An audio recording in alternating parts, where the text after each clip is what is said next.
Olá, pessoal!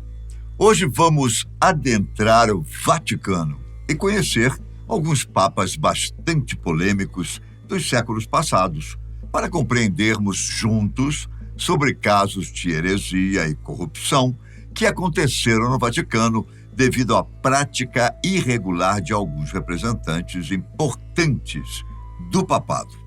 A Igreja Católica considera São Pedro, conhecido também como Simão Pedro, um dos apóstolos de Jesus, o primeiro papa da história. Ele teria assumido a função de líder do cristianismo logo após a morte de Jesus Cristo, ainda no século I. Naquele tempo, não havia articulação entre todas as comunidades cristãs. No entanto, a Igreja reconhece a liderança de Pedro como algo desejado por Jesus, e assim como os 12 apóstolos tiveram seus sucessores, Pedro também os teve. Neste sentido, aqueles que surgiram após o reconhecimento da liderança de Pedro sobre os 12 apóstolos são considerados sucessores de São Pedro e associados à figura do Papa. Porém, de acordo com uma observação de Pedro Lima Vasconcelos, teólogo e pesquisador da PUC de São Paulo, ao nos questionarmos sobre as origens do papado, é preciso considerar a questão da autoridade política que certos homens exerceram, para além da responsabilidade enquanto lideranças religiosas. Outra informação importante, baseada na reportagem da revista Super Interessante, onde o teólogo ofereceu uma entrevista, é que, segundo Pedro Lima, a palavra papa vem do grego papas, sendo durante vários séculos usada para designar todos os bispos do Ocidente. Sendo assim, foi apenas em 1073, por ordem do Papa Gregório VII, que a atribuição de papa teria sido restringida apenas para o bispo de Roma, que passou a ter a autoridade máxima da Igreja Católica. No entanto, como tudo na vida tem exceções, não seria diferente com as políticas do papado, pois o patriarca de Alexandria, autoridade da Igreja Ortodoxa grega, também se manteve na história, associado a esse título até os dias de hoje. Segundo o artigo de Sérgio Ricardo Streflin, doutor em filosofia pela PUC do Rio Grande do Sul, as relações entre Igreja e Estado sempre provocaram debates prolongados e acesos, principalmente durante a Idade Média, no momento em que a Igreja, dotada de um domínio próprio temporal, encontrava-se em convívio com o Sacro Império Romano, que abraçava os mesmos súditos e apoiava-se sobre bases jurídicas derivadas do cristianismo. A partir do século XIII, aquilo que precedia do Papa era considerado norma segura e obrigatória para todo cristão. Conforme o artigo de Streflin, depois de Gregório VII, a evolução do papado concentrou-se na ideia do poder associado a uma figura sacra que se sobrepunha a todos os outros líderes de outros campos da sociedade. Neste período, a supremacia papal se impunha às potências políticas do Ocidente e é aí que surge o Papa Bonifácio VIII, eleito após a renúncia do monge eremita Celestino V. Bonifácio VIII exerceu o papado entre os anos de 1294 e 1303, e sua autoridade complexa fez com que ele se declarasse detentor de poder absoluto como pontífice sobre todos os outros governantes.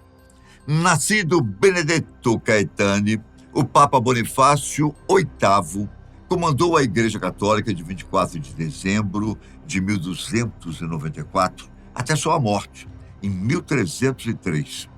Sua autoridade complexa fez com que ele entrasse para a história como um dos piores papas do mundo. Ele declarou poder absoluto como pontífice diante de todos os outros governantes da época, se envolvendo em diversos conflitos internacionais com os monarcas de sua época.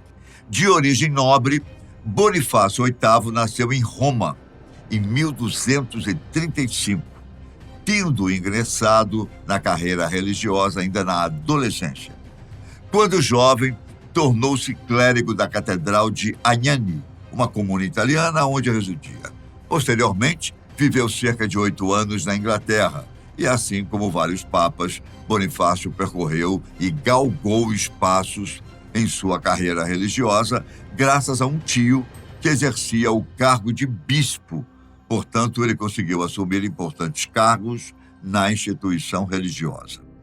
Trabalhou como secretário e fiscal de dízimos e, em 1291, quando nomeado cardeal, passou a viajar constantemente em âmbito das negociações diplomáticas que exerceu com a França, Nápoles, Sicília e Aragão. Em 1294, após a abdicação do Papa Celestino V, Benedetto foi eleito Papa e, a partir de então, passou a usar o nome Bonifácio VIII. Existem teorias de que ele estaria envolvido na renúncia de Celestino, porém, atualmente, existe um consenso entre alguns historiadores que consideram que o pontífice apenas mostrou os meios legais para que a abdicação fosse realizada e que Celestino, de fato, tinha o próprio interesse e desejo em abandonar a função. No entanto, após assumir o trono, Bonifácio VIII prontamente ordenou o exílio do seu antecessor, que morreu 2 anos depois, aos 81 anos, no castelo de Fumone, em Ferentino, na Itália. Autoritário e influente nas decisões internacionais, Bonifácio VIII também tentou impedir que o rei da Sicília assumisse o trono e, após Frederico III recusar a proposta, o líder romano excomungou o monarca siciliano. Versado em teologia, em direito romano e direito eclesiástico, Bonifácio alimentava elevados ideais. Porém, seu trato duro e impetuoso limitou sua compreensão sobre o domínio que a monarquia do final do século XIII vinha desenvolvendo sobre suas nações. Ele quis pôr em prática as ideias de Gregório VII e Inocêncio III, mas não percebeu que os tempos eram outros, pois os reis já começavam a cultivar um nacionalismo absolutista que não conduzia bem com a imagem de uma teocracia. Além disso, desde o início do seu regime, a autoridade de Bonifácio VIII era enfraquecida e minada por dentro, dado que fora eleito em lugar de um papa que ainda vivia e cuja renúncia era controversa na visão de alguns juristas de sua época. De acordo com o artigo de Sérgio Ricardo Streflin, acontece que a linha espiritual dentro da igreja e o nacionalismo em diversas partes do mundo progrediram com a passagem dos séculos. Segundo o pesquisador, naquele momento o império perdia a expressão e surgia com todo vigor a França como a nova potência política da Europa. Além do mais, no campo das ciências, começava a difusão da filosofia de Averroes, defensor do aristotelismo, e, em paralelo, o franciscano Duns Scotus, crítico da doutrina de São Tomás de Aquino, que propagava um novo modo de pensar. Aos poucos, corria perigo a harmonia entre ciência e fé, entre razão e revelação. Estava armado o cenário para a grande luta. Bonifácio VIII, apoiado na concepção medieval da supremacia papal, de um lado, e o rei Felipe IV, conhecido como Philippe o Belo, regente da França, com sua concepção moderna de autonomia nacional, de outro. De acordo com o pesquisador, a disputa entre estas duas lideranças fez estremecer a cristandade, marcando a passagem para uma nova era. Em 1296, 2 anos após Bonifácio assumir o comando da igreja, ele assinou um decreto que proibia os reis de tributarem o clero sem o consentimento do Papa, O fato desagradou o monarca da França, que constantemente usufruía do dinheiro cardeal. No entanto, o conflito se estabeleceu em 1301, quando o rei francês mandou prender um bispo sob acusações falsas e sem motivos legais aparentes. Bonifácio condenou a atitude de Filipe e emitiu um comunicado exigindo a libertação do membro de sua comunidade religiosa. Sentindo-se ameaçado pelo Papa, o rei convocou uma assembleia chamada States General durante a primavera de 1303. O objetivo era desqualificar Bonifácio, alegando que esta autoridade religiosa não estava apta a assumir o cargo. Para comprovar suas acusações, Filipe inventou que o Papa cometia heresia, blasfêmia, sodomia e feitiçaria. Sem resultado, o rei ganancioso mandou o general William de Nogaret sequestrar Bonifácio, apoiado por Sciarra Colonna, nobre romano e líder da família Colonna, que havia perdido suas terras para a igreja nas cruzadas de Bonifácio VIII. Em setembro de 1303, os oficiais chegaram à cidade de Agnani, na Itália, onde o Papa estava hospedado. Bonifácio tentou negociar com Filipe e Colonna, mas o romano queria que ele renunciasse ao papado, pedido que não foi aceito pelo religioso. Furiosos, Colonna e o general Nogaret invadiram a residência que o Papa estava e o mantiveram prisioneiro durante 3 dias, enquanto saqueavam seu palácio e decidiam se iriam matá-lo ou não. Logo, a notícia do seu sequestro tomou conta das ruas de Roma e a escolta militar do Papa interveio, levando-o de volta para o Vaticano. Um mês depois, Bonifácio VIII morreu, em decorrência de problemas de saúde, e seu corpo foi colocado dentro de uma tumba. Reza a lenda que Filipe o Belo era tão fissurado pelo seu rival que tentou atear fogo em seus ossos. Hoje compreendemos que este Papa foi deposto militarmente pelos franceses. Ao nos transportarmos para o século V, encontramos a figura de Leão X, que se destacou no contexto da queda do Império Romano. Em 1517, toda a Europa era cristã. Havia mais de 1 milênio no sul e no centro, com os últimos vestígios das velhas religiões dos países bálticos apagados no século XIV. Todos os aspectos da vida, incluindo a formação da família, o sexo, a alimentação e as guerras, seguiam as orientações dos papas. E isso mesmo quando mandavam envenenar os adversários e levavam suas amantes para dentro do Vaticano, como o infame Alexandre VI, que havia reinado até 1504. De acordo com a história das religiões, na inauguração do papado de Leão X, ele mandou pintar um menino de ouro e o fez desfilar em Roma, anunciando uma nova era, chamada de Era Dourada. A criança morreu, mas a festa continuou. Portanto, esse seria seu maior crime, a ostentação. Membro da família Médici, foi criado desde criança para a carreira religiosa, e embora alguns não o associem a escândalos sexuais, há quem diga que ele foi acusado de farra e sodomia. A ele se atribuía a frase: já que Deus nos deu o papado, vamos aproveitar. Olha só. Mas, mesmo com as lideranças religiosas se comportando mal, nesta época, quase ninguém pensava a sério em romper diretamente com a igreja. O que se discutia fazia mais de 200 anos era realizar reformas sem rupturas radicais.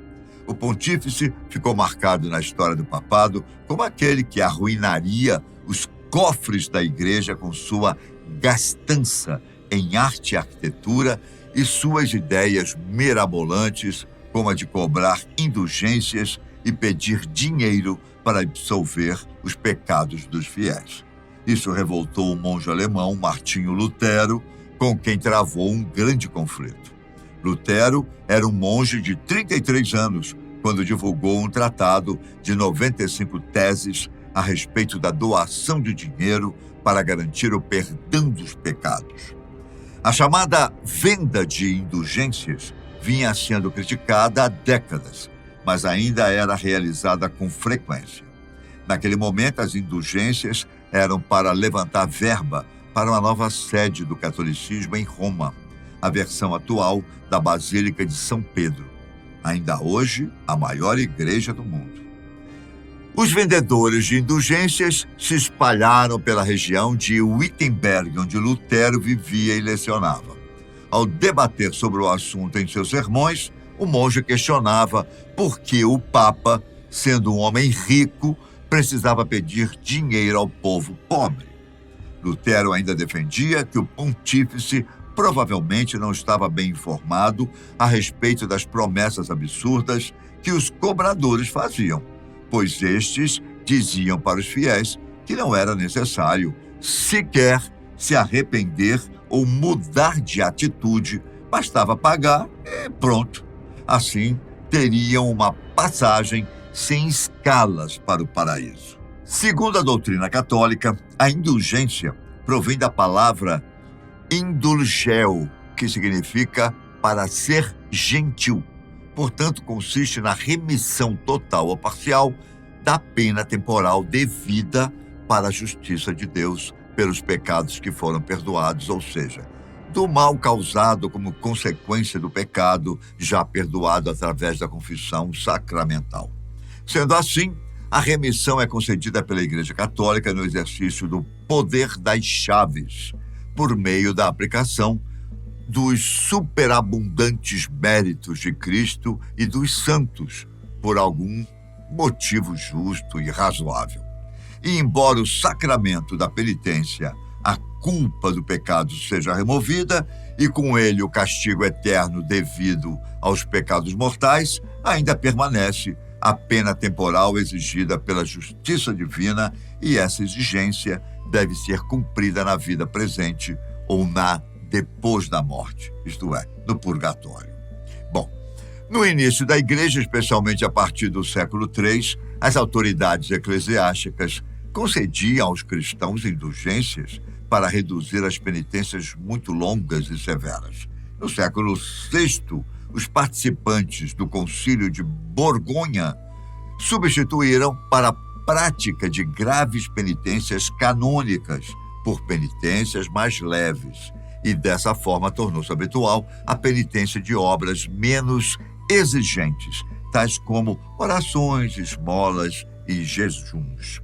Em 1517, o Papa Leão X, ao oferecer indulgências para aqueles que dessem esmolas para reconstruir a Basílica de São Pedro em Roma, provocou posteriormente Martinho Lutero a escrever as 95 teses. Foi através do marketing agressivo de Johann Tetzel, o promotor desta causa, e de divergências teológicas descritas posteriormente no Manifesto dos Cinco Solas, que a venda de indulgências passou a ser vista com maus olhos. De acordo com alguns teólogos, Tetzel também foi punido pelo próprio Leão X por seus sermões, que ia muito além dos ensinamentos reais sobre as indulgências. E embora Lutero não negasse o direito do Papa e da Igreja de conceder perdões e penitências, ele afirmava que as indulgências não levariam a alma diretamente ao céu, uma vez que o Papa nenhuma pena dispensa as almas no purgatório das que, segundo os cânones da Igreja, deveriam ter expiado e pago na presente vida. Membro da família Borgia, este Papa comprou o título subornando os cardeais durante sua candidatura como pontífice. Alguns alegam que foi uma espécie de investimento por todo o seu papado, no qual gerou 7 filhos bastardos. desviou dinheiro para a família, vendeu posições eclesiásticas e mandou matar hereges para confiscar sua propriedade.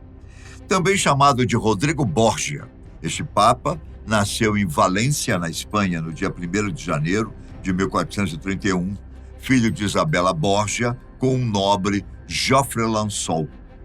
Sobrinho de Afonso Borgia, o bispo de Valência, a educação de Rodrigo foi supervisionada pelo tio desde cedo, até que mais tarde, na adolescência, ele começou a ser favorecido pelo tio no movimento eclesiástico.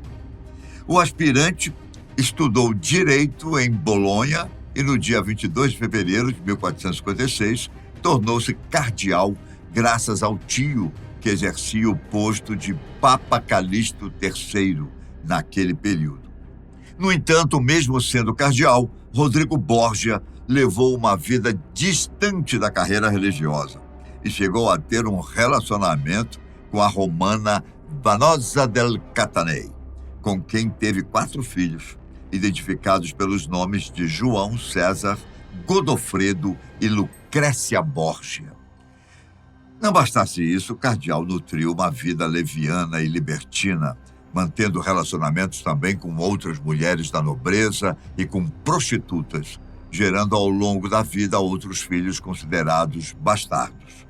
Aos 61 anos, quando agarrou à força a oportunidade do papado para si, em 1492, em troca de votos do conclave para a eleição como novo papa, ele passou a ofertar bispados, terras, posições na igreja e mulas repletas de prata para seus colegas cardeais. Na imaginação popular, ainda hoje, Borgia é sinônimo de libertinagem. A lenda mais infame é que teria cometido incesto com a própria filha. Em seu pontificado, ficou reconhecido por seus esquemas de corrupção, principalmente por ter usado de sua posição para realizar manobras nepotistas. Seus filhos, João e Godofredo, tiveram casamentos com noivas das famílias reais da Espanha e Nápoles, além de sua filha, que não deixou de ser favorecida politicamente, conquistando riquezas ao se casar 3 vezes com homens nobres. O favorecimento também se expandiu para pessoas que não faziam parte da clã Borgia, mas que eram do interesse do Papa. Um exemplo é Alessandro Farnese, não apenas um amigo de César Borgia, filho mais velho de Alexandre VI, como também irmão de uma das amantes secretas do Papa, reconhecida pela historiografia pelo nome Giulia Farnese. E apesar do Papa não ser um homem santo, ele era querido pelo povo romano por conseguir diminuir a violência em Roma, fortificando os muros da cidade para impedir a entrada de invasores e pelo feito de unificar os feudos da igreja. No entanto, o seu principal legado foram as bulas alexandrinas, iniciando a divisão de terras entre portugueses e espanhóis no mundo, confirmada definitivamente no Tratado de Tordesilhas, sob o papado de Júlio II. E assim eu me despeço de vocês. Um grande abraço e até o próximo vídeo.